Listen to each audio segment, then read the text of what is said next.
Hey, what's going on, guys? It is your boy here. Of course, the combat consultant, the soundboard god, Jacob Cooperman. And I didn't want to make it seem like I was abandoning this channel. It's been probably about 2-3 months since I've uploaded on here. A, there just hasn't been a lot of news going on. B, life has been getting in the way. I gotta be honest. I also started another YouTube channel with a good buddy of mine, Josh, which is growing a lot. So if you want, I'll leave a link in the description to go check that out. But without further ado, we have to talk about potentially one of the biggest YouTube boxing cards of all time. I'm talking, of course, about Misfits 009, the Prime card with KSI, Logan Paul, Dillon Danis, and of course Tommy Fury. We've not seen something where Misfits, I don't think, has really stacked the deck outside of maybe a few times, you could argue, with top tier talent in this scene. And I think where they're at now with these last couple shows that they had, they need a big heavy hitting lineup. A lineup that's going to draw eyes in, that's going to be able to develop some more talent, and having a double main event, because that, and I'll put it up on the screen, that's the article I read, having a double main event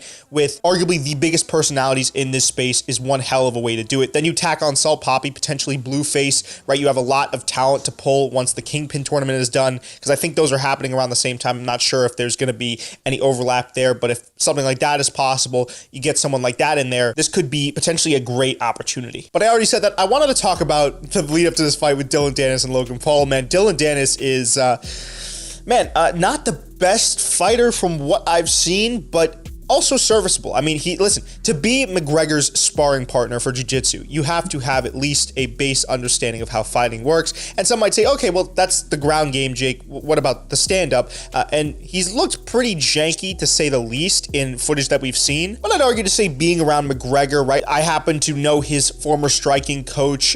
He's a really, really talented guy, former Muay Thai champion. I can't help but feel like Dillon Danis has definitely soaked up a lot of really good information. So fighting wise, he'll probably be serviceable. Logan Paul isn't the best boxer either. I mean, if I'm going to be honest with myself, I've really taken a hard look at the scene since I've been gone and reevaluating some of my past takes, looking at how I thought about the scene and how I looked at the scene. I could say confidently, man, that I maybe overvalued some of the skill sets of these guys. While I still maintain that the main draw of this scene is the entertainment aspect of that, and we should never forget that, it'd also be kind of ridiculous not to point out the fact that most of these guys can't really fight that well. Jake Paul's last fight was sloppy against Nate Diaz. KSI's last fight, and we talked about that. That's an illegal elbow that never got called an illegal elbow. And then Logan Paul's last fight, man, you look at all of this and you say, okay, this is not gonna be something that you look at for the highest quality of fighting. At least with those four guys, right? There are guys outside of that, King Kenny, Whindersson Nunes. There are guys and girls in these promotions that can fight at a high level. I'm not talking about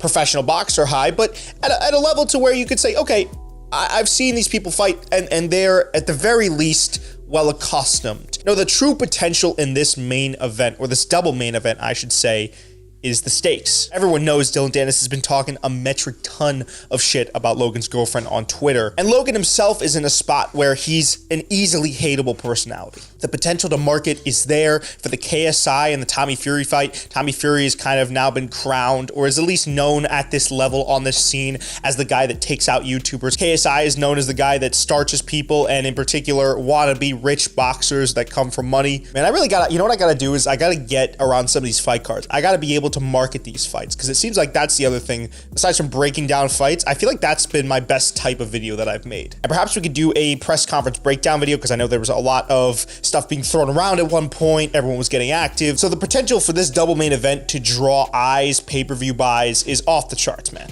Off the charts. So I wanted to give my thoughts on this card and kind of just get you guys ingratiated back into what I'm doing, introduce myself, or I should say reintroduce myself back into your guys' video feed with this. I'm excited to hopefully film more content and get myself back out there. But without further ado, it has been your boy, the combat consultant, the soundboard god, Jacob Cooperman. I'll see you guys in the next one. Deuces.